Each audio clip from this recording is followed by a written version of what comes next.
各位线上的同修，大家晚安，大家好。今天晚上的读书会，我们打破传统啊，比较另类一点啊，主题叫做无题啊，意思就是没有主题，有内容，但是没有主题啊，所以叫做无题啊，也就是无菜单料理啦，有什么就煮什么啦，想到什么呢就谈什么，所以主题不好定，干脆就叫做无题啊。那既然是无题啊，我们就先来离题啊，插播一则广告啊，就是原本上个月呢，就是5月底啊，我们直播是满3周年嘛。那一些同修们呢，就觉得因缘很难得，那就建议呢举办一场3周年的感恩会。但因为这是临时起意啊，那5月底举办已经来不及了嘛，这不可能的嘛。6月嘛是很忙的一个月啊，因为睽违3年的全球慈济培训委员返花莲受证委员啊，这个仪式呢，因为疫情而停办了3年了。那累积3年之后呢，现在要在6月份呢1个月内呢，让全球的这些培训委员回来台湾受证的，那返台的人数一定很多，所以整个6月份都是安排这样的活动。所以会很忙。那7月嘛，是全台吉祥月入经藏的演绎啊，大家忙着排练，忙着演绎啊，要到7月底才会结束，所以只好选8月啊。那8月5日跟8月12日啊，那挑一天吧，啊，那就挑8月的第1个礼拜六好了啦，啊，就是8月5日啊。结果日期定下来以后呢，才发现。国历的8月5日呢，是农历的6月19日啊，刚好是观世音菩萨成道日，365天，偏偏就撞上这一天了。日期真的是撞得好，撞得巧，撞得妙啊，因缘非常的殊胜。那地点我们就选在台中民权路的慈济净思堂啊。哦，那感恩会的全名叫做弘法利生直播3周年感恩会。那报名有2个管道，一个是透过我们的直播网络的群组，一个是透过台中4合1架构的群组。啊，如果诸位同修，如果你有朋友在不在群组里面呢，那他想参加这个感恩会呢，也欢迎您呢透过我们的群组啊，直播群组，或透过台中分会的4合1架构呢来帮他报名啊，没有身份限制，想来参加就是有缘。就是有心，我们都欢迎啊！感恩会是采现场的实体跟网络的直播呢同时进行的啊。如果您觉得台中太远了，不方便去，那也可以透过直播呢一起来共沾法益啊，共享法喜啊。那这个感恩会的主讲者呢，那不是默选，而是众多3年来听过直播之后呢，有心得的菩萨们呢，由他们来上台现身说法。让大家来浏览他们的心灵风光啊，那这个对听的人来讲也是人生一大乐事啊，所以内容是精彩可期哦。时间是8月5日的下午2点到4点半，预计2个半钟头。那在这个地方，我们也很感恩，要致感恩之意呢，我们台中的和心和气团队，尤其是台中第2联区的团队。5月15日呢，那我去参加第1次的筹备会议的时候呢，一进场都吓了一跳啊，因为数十位活动经验丰富、身经百战的这个资深委员呢，都来开会，大家懂得把握因缘呐，这个就是智慧啊。在分配工作时呢，人人呢更是抢着工作啊，这就是情跟诚呐，有热情跟真诚呐啊，这种吃自己的饭呐，做别人的事情。却是如此的积极主动啊！能看到这样的一面呢，啊，也是人性的至真、至善、至美啊，就是人生一大福报啊！这就是真善美的慈济世界。陪伴着疫情啊，我们的直播就这样走过了3个年头，疫情已经结束，直播呢却缘未尽，情未了啊！我们也只能随顺因缘啊。不志不求啊，其实这一切也是自我学习、自我充实、自我提升的机会啦。人生有2件事情挡不住，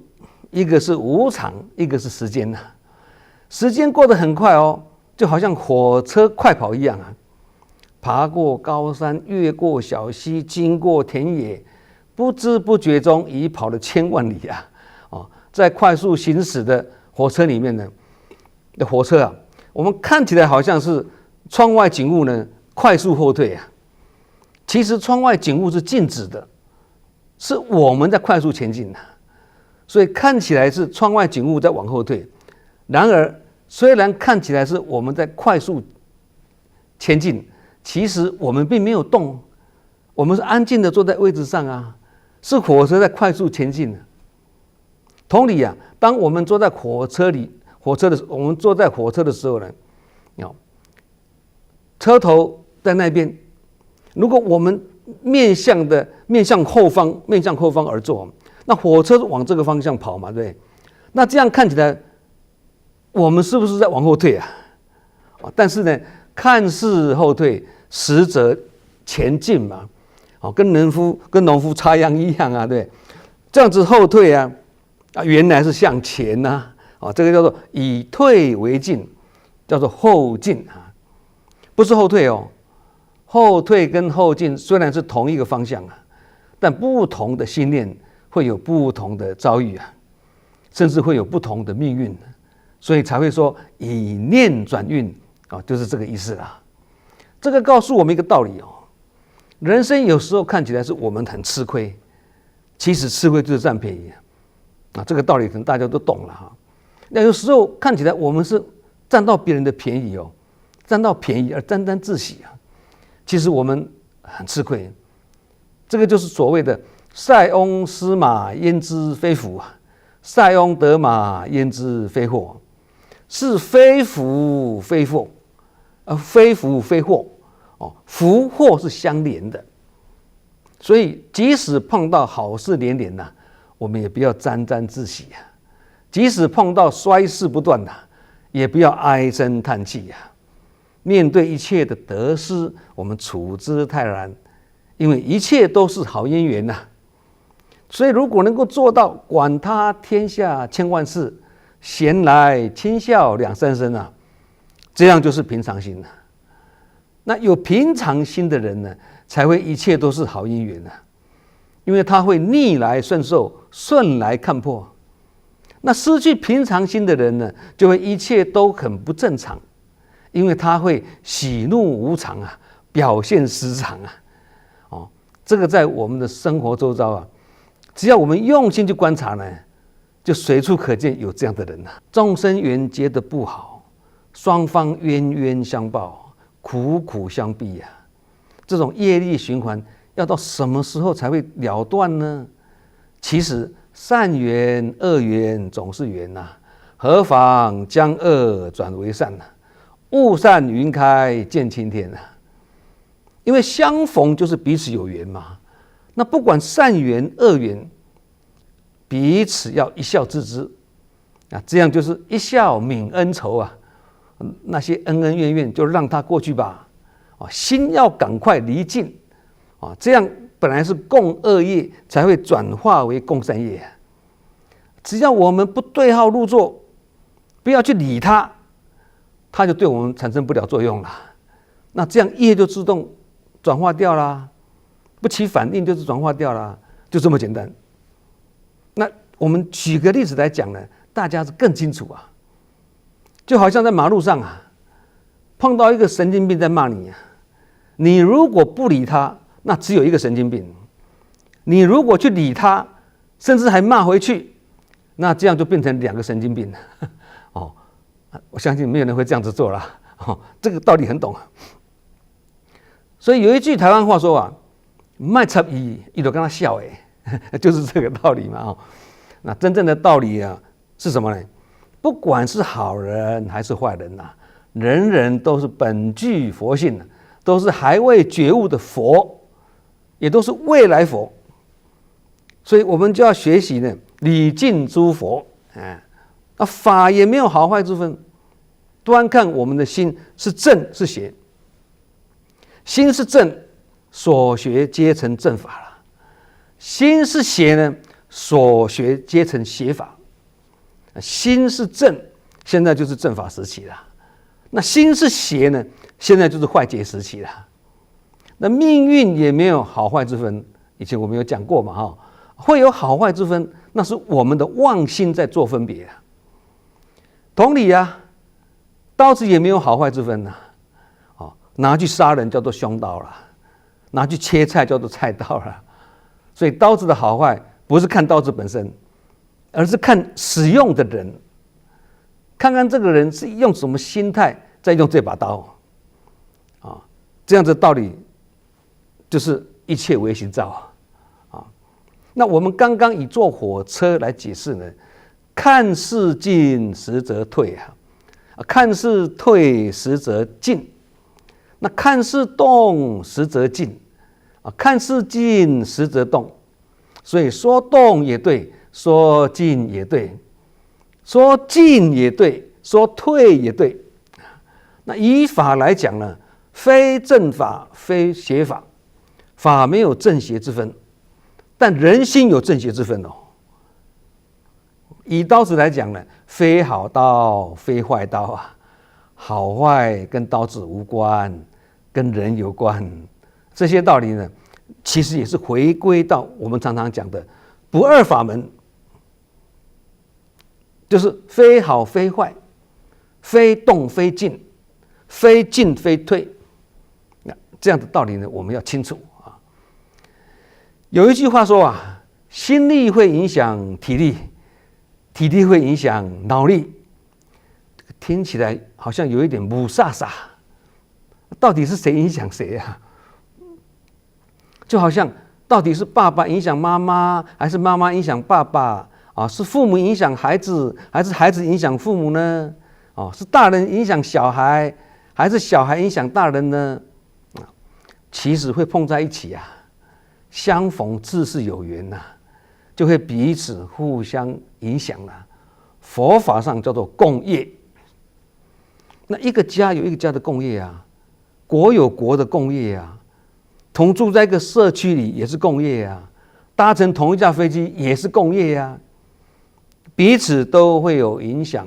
彼此牵扯，彼此牵绊。同样的道理，心力、体力、脑力，甚至耐力、毅力等等，也都是有蝴蝶效应的，互相影响、互相牵动，也彼此互为因果。就好像飞机机身上的小螺丝啊，都会影响到整架飞机的安全嘛，这个大家都了解嘛。所以也不要小看这个小小的螺丝也就是不要小看任何一个小因缘因为近似语讲啊，小事不做，大事难成啊，所以小会影响大啊。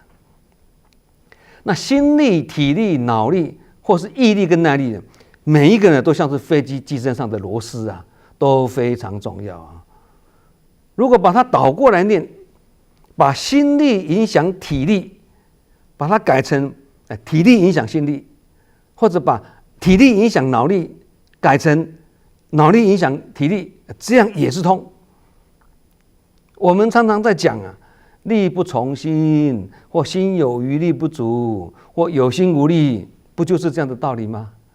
对，心跟力息息相关。有心要做事但是体力跟不上，或者很有爱心，但很没有体力或者是体力很好，很会承担工作，但心力跟脑力不足做事欠思考，造成有勇无谋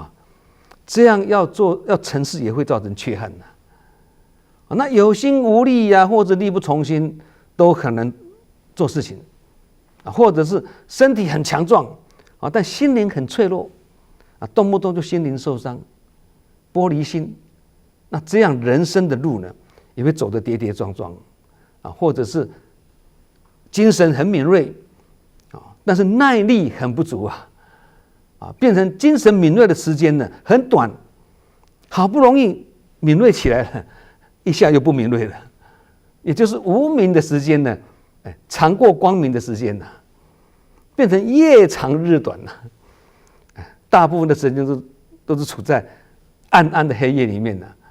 那这个会让人家让人感觉很忧郁啊，提不起劲。不过这个还算好，至少还有敏锐跟光明的时候嘛。有些人则是什么，一生懵懵懂懂啊，日子过得浑浑噩噩啊，醉生梦死啊，大部分的时间都处在昏沉跟散乱之中啊。那这样子的人呢，要生活清安就很难了。就好像一辆车子的轮胎漏气啊，车子也是跑不快或跑不动嘛，或者是引擎很有力，但是电瓶的蓄电不足啊，那这样引擎有力也是没用啊。彼此是互相成就、互相影响的嘛。那人在年老力衰的时候，头脑的清晰度也是会有影响哦。这是一种自然法则嘛，由不得我们自己。我们唯一能做的事情是，趁着体力、心力、体力、脑力、毅力、耐力等等都处在比较好的状况时啊，赶快把握因缘啊，多付出啊。叫做有花堪折直须折，莫待无花空折枝啊。台湾话的庶民语言叫做会做的就是福气，减做就了去，没做就废去。这讲得很有道理哈。所以不管心力、体力、脑力、毅力、耐力等等，都是力力相通啊，互相影响啊。那我们再用车子来解释，大家要更清楚。车子一旦某个地方故障了，去送修，那可能这个故障的旁边的一些相关零件呢，也会受到影响，也要更换哦。这个道理是一样的，相信大家都有这种经验，大家都有开车嘛，对不对？都会去送修嘛。那这个也好像什么癌症病人往生啊，往往不是因为原先那个癌症而往生的，而是癌症之后引发其他器官的并发症而往生。那这种体验相信大家都有。车体是这样啊，人体也不例外啊。体力不好而头脑又不清楚，或体力很好但头脑不清楚，或者头脑很清楚但身体不健康，这样都会很难做到感觉敏锐、感受清楚啊。以上班族来讲哦，如果开会的时候精神无法集中，或体力无以为继，造成头脑不清楚、思绪不清晰，这个时候要提出好的建议就很困难了。而如果是企业主管或企业的经营者或领导者，甚至是志工团体的领众者，如果是处在感觉不敏锐、感受不清楚这个情况下呢，却又要做出决策，那决策的品质就会很容易有瑕疵，也就是决策的品质不好啦。结果就是造成整个公司上下呢，或一个据点的志工们呢，都在执行一个品质不好的决策，甚至在执行一个品质错误的决策，那这样就很要命了，就很糟糕了哈。因为一个经营数十年呐，非常成功的企业，要让它一夜之间倒闭很容易哦，只要做错一个决定就好。一个修行数十年、有良好品格的人呢，要一夜之间让他人格崩坏也是很简单，只要做错一件事情就好。那志工团体也不例外，因为我从30年前开始在马来西亚的各据点呢，推动这个慈善工作的时候呢，其实我的责任之一就是协助各据点解决会务或人事的相关问题啊。所以自己必须先亲力亲为，身体力行去投入，必须自己先跌倒，才会有爬起来的经验嘛。必须自己先踢到铁板，才会有经一事长一智的体悟啊。同理啊，必须自己先有过被冤枉跟误解的遭遇啊，才会有被冤枉就淡忘，被误解就善解这种脱困之计啊。必须自己有被扯后腿的经验，才会深深体会唯有自己勤练腿进，这样人家扯我们后腿的时候呢，我们不但不会被一扯就倒，而且还能继续往前跑。而扯我们后腿的人呢，扯久了他也会体力不支啊，而自动放手啊，这个叫做路遥知马力日久见人心也叫做你强他就弱，你弱他就强。面对困难挫折也是这样的道理那其实正言上人也是这样必须自己筚路蓝缕，移其山林经过刻苦、克难、克勤、克俭等等的苦修，才能借着磨练跟考验的逆增上缘而写出脍炙人口、启发人心的静思语嘛。所以静思语就是正言上人智慧的结晶也是芸芸众生迷航之际的导航器的灯塔也是一样人生难免会碰到各种疑难杂症，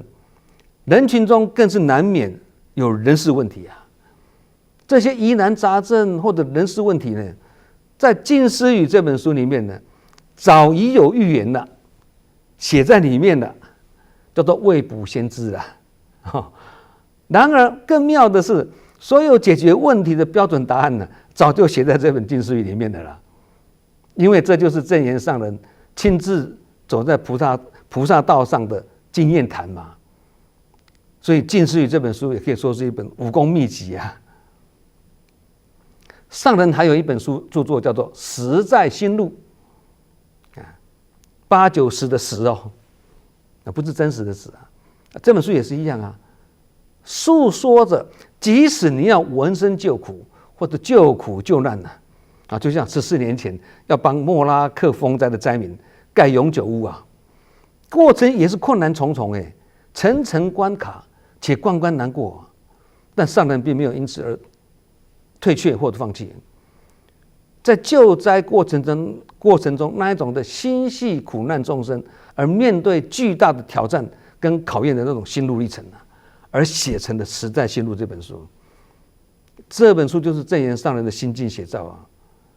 那他给我们什么样子的一个启示呢？浓缩成10句话，10句智慧法语叫做在苦难中常养慈悲，在变数中考验智慧，在艰难中激发能力在繁琐中学习耐性，在复杂中学习优点，在理想中追求进步在人我中相互感恩，在社会中祥和无争，在大地中长期养息在天下中呢消弭灾难。这个告诉我们一个道理大彻大悟的觉者，包括佛陀，他们必须自己先碰到困难、挫折、逆境、伤害、羞辱等等，然后也能突破困难、克服障碍、解决问题、化解烦恼，并从中得到觉悟跟解脱，然后再将这样的生命教育跟人生哲理的来教化给我们嘛，让我们透过学佛而从中得到法益，得到体悟，得到智慧嘛。也因此，我们学佛其实就是在什么依教奉行如法炮制学习借人间俗事来显诸佛妙理行菩萨道，身心都要锻炼身心都能够照顾好，才会心行平等这是很重要的。因为人人都想要健康，但还是有很多人不健康。要健康也是要有具体的做法，不是想而已还要付诸行动，保持运动的习惯。知道了还不够，还要付诸行动但是呢，有运动习惯的人一定会健康吗？那也不一定只运动还不够，还要种健康的因，有健康的因才会有健康的果这也是很重要的观念有运动习惯但却在运动中猝死的人也是大有人在或者有运动习惯的人却因为心肌梗塞而往生。我们以前不是提到一位股票上市的这个董事长吗？才61岁，平常爱好活动，身体也十分健朗啊。上台致辞不到2分钟，心肌梗塞在演讲台上的倒下来，没有黄金救援时间哦，当场就往生。这也是身体非常健康的人啊。那有些人会质疑，那这样有运动跟没有运动有什么差？还是有差。有运动习惯的人呢，他的身体机能保持在比较好的状态，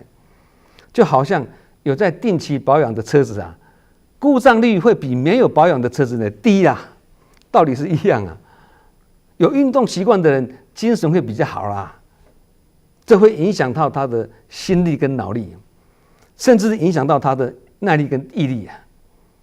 而这些元素呢，也会影响到他白天的工作时的表现。虽然不幸因为无常啊，或者是意外而提早往生，这是每个人生死有别啊。因为寿命长短也是命中注定啊，跟有没有运动是没有直接关系哦。虽然说是命中注定啊，但也并非不可扭转啊。我们一般人常常讲的说啊，定业难转啦，劫数难逃啦，这是指没有在行善造福的人而言的。有在行善造福的人，一旦善业大过恶业啊，自然就会以善消恶嘛，以福转业嘛。这以前我们常常有分享啊，还是可以否极泰来而逆转人生嘛。这样的道理跟有没有运动是两码子事啊。那照这样讲，那不运动也没什么差吧？也是有差。有运动就会有加分啊。有运动习惯的人，身体的抵抗力比较好啊，比较不会生病啊。即使一旦生病了，他也会复原的比较快啊。但是这个并不代表说没运动习惯的人啊，身体就不会健康啊，或精神就不会敏锐，话不能说死啊。这样讲就太武断的了，不能这样子讲。总而言之啊，健身运动虽然跟长寿没有直接关系，但不可否认的跟心力跟脑力的正常运作是息息相关的。不过呢，有一种状况是虽然身体很健康但心灵或心理的不健康，这样这个人看起来也会像是一个病人的样子啊。因为相由心生嘛，修炼有成或修行功夫好的人呢，他可以做到生病心不病明明身体有病，但他就是活得很自在。从外表上看，根本就看不出他是有病的，因为他是以病为师啊，视病如亲啊，所以他可以做到不求身体健康，但求精神敏锐。这是要功夫了得的人才做得到了。那一般人是做不到这样的。正言上人就是这样子讲啊，但是那是上人呐。我们可能就很难呐。因为一般人身体健康的时候，精神都很难敏锐了，生病的时候更不可能敏锐嘛。同理啊，不求负担减轻，但求力量增加，这个也是对境界高的人而言呐。比较不精进的人，有力量的时候都不一定要承担呐，力量减少或者没有力量的时候更不可能承担嘛，是吗？但是在志工群里面有些人体力不是很好甚至是年老力衰但耐力很好啊，因为他靠的是心力啊，也就是心念的力量啊。因为无形所以无限嘛，所以在他的心中是认为做到死好过死没做，做到死就是好死啦，就是善终啦。很多人都是在病床上躺到死啊，那这个就辛苦了嘛。其实严格说来呢，死并不可怕，每个人最后都难免一死啦。问题是怎么个死法？是死于正命还是死于非命？是重于泰山还是轻于鸿毛啊？这个要看每个人的造化不一样啊。有时候呢，最怕的是死不了啊，不是求生不能啊，而是求死不得啊。既然救不回来，也叫不回来，那我们就要祝福他快去快回。其实他也不想躺在病床上被病苦折磨啊，他是生不如死啊，也是想走啊，早走早解脱啊，但是就是走不了。这个就是求死不能。那为什么？因为业未尽，走不了嘛，由不得自己啊。躺在病床上，靠着机器延长生命，但却也拖延了死亡啊！苦就苦在这里了，一下死掉不是很干脆吗？但是把死亡的这个时间拖长，这个就很辛苦啊。所以俗语有一句话说啊，好死不如赖活。那什么叫做赖活呢？赖活就是辛苦的活着，委屈的活着，卑微的活着，甚至是没有尊严的活着，活得很没有生活品质啊，这个叫做赖活了。好死不如赖活的意思是说，哎呀，只要能够活着啦，即使是拖着满身是病的身体过日子啦，这样也比死掉了好多了啦。这样讲是没错啦，因为活着就是一种幸福嘛，身体再怎么有病痛，都想把它医好，继续活命下去嘛。但是好死不如赖活这句话有值得商榷的地方哦，有讨论的空间哦。因为并不是每一个人都想要好死不如赖活，至少那些重病缠身或者药石罔效的病人呐，或者是身怀绝症而无法医治的病人呢，当他被病苦折磨到不成人形了，也苦不堪言了，自己也知道这个身体已经坏到无法修复了。这个时候呢，他不会期待为了延长生命而拖延死亡，他会选择早死早解脱，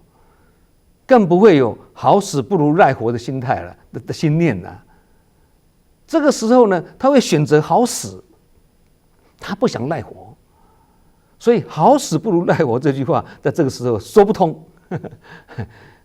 刚刚这样的解释分析之后呢，我们请教各位同学啊，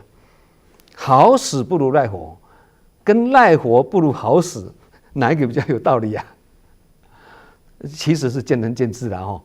要看情况而言啦，不是绝对的。台湾的《天下》杂志啊，针对全台湾的民众随机抽样，电话访问了1866位民众啊，对生命跟医疗的态度，他们的看法如何啊？结果显示呢，相较于传统的观念的主张呢，好死不如赖活啊。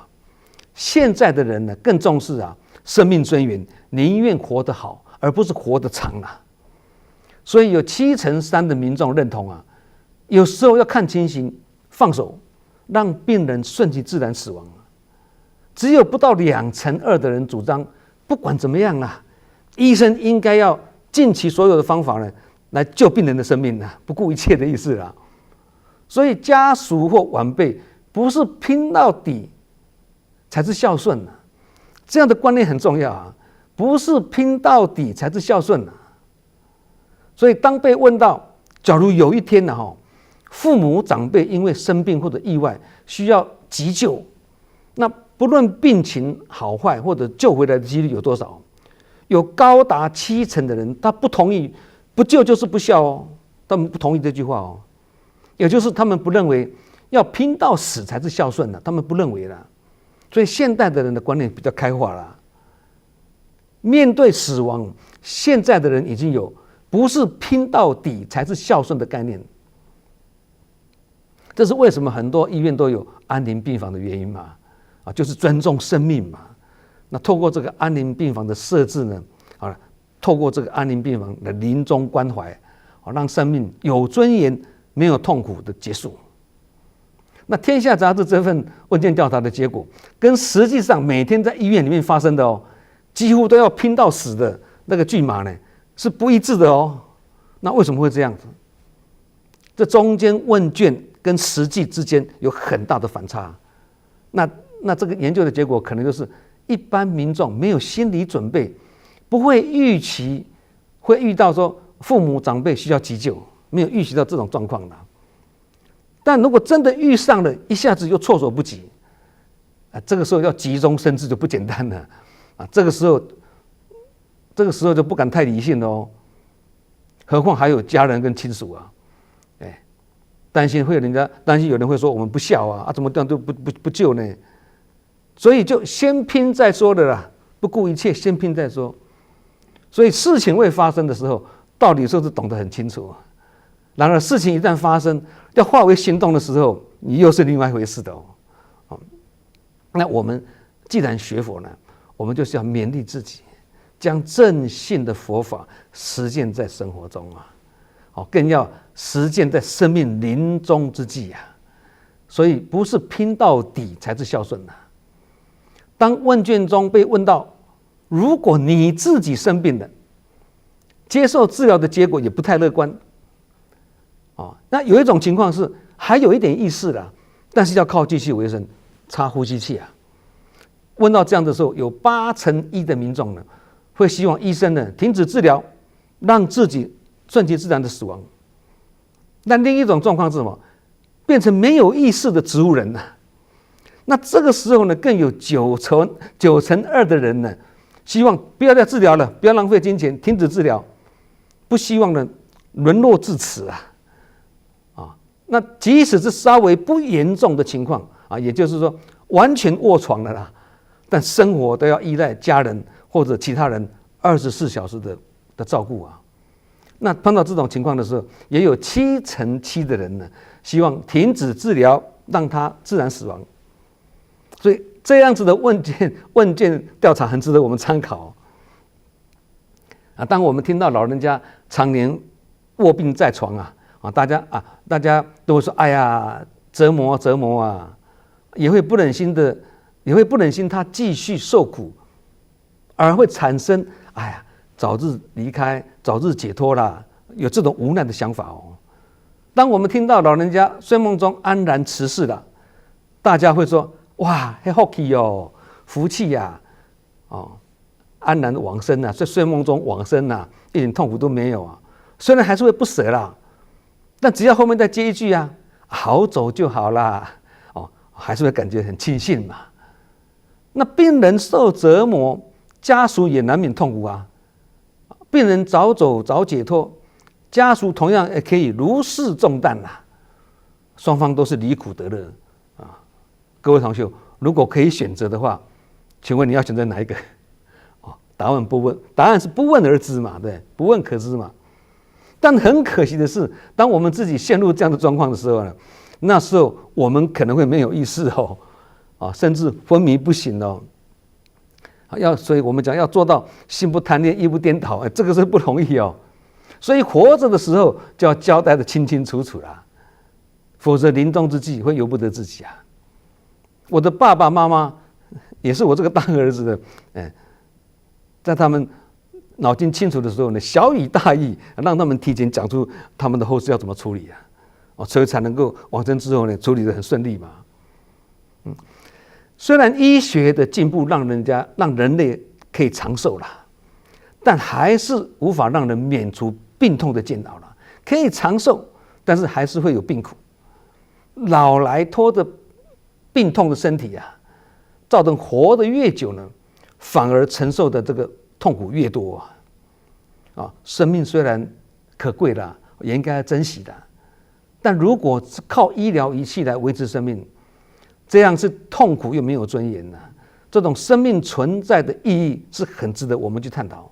也就是说，到底是要好死呢，还是要赖活呢？这个我们就要去理性探讨跟面对家人去世，虽然我们会不舍嘛，但如果哀痛欲绝啦，呼天抢地啦这样反而会对亡者一点帮助也没有，会因为感情牵绊而让亡者的灵魂走不了，而影响到亡者投胎的因缘这是我们不乐见的。这个也是要理性去面对，去探讨当然救不回来的或者叫不回来的，我们只有祝福他，这样才是真正的帮助他。所以过去不合时宜的旧观念都应该要重新检讨了啦。那生死问题也有必要用新的观念跟正确的态度来面对。因此，我们就不要再说好死不如赖活啊，应该要说赖活不如好死啊。好死来自善终啊，赖活会活得生不如死啊。今天晚上我们读书会看似无题呀，实则有题呀，所讲的都是很重要的人生课题啊。好，我们今天晚上的分享就讲到这里啊。我们希望大家都能够法喜充满，福慧双修。我们下周同一时间再见。